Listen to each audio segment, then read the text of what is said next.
Handsets are located under the Configuration Options menu. Select the applicable handset, and drag it onto the controller node in the middle section, until highlighted. Press plus to expand the handset menu. You can rename it, here.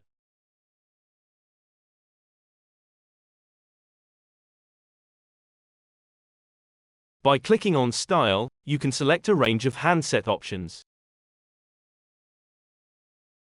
Various settings can be adjusted. Here, we are adjusting the handset brightness. Selecting this plus will activate a drop-down menu with buttons of the corresponding handset style. You can rename the button here.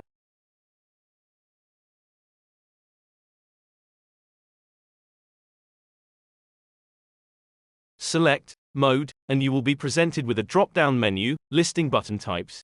Choose the relevant type, depending on the application. You can change the LED, on, activated, color here.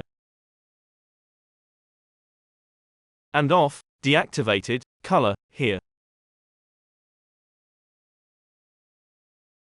These settings can be changed for each of the buttons.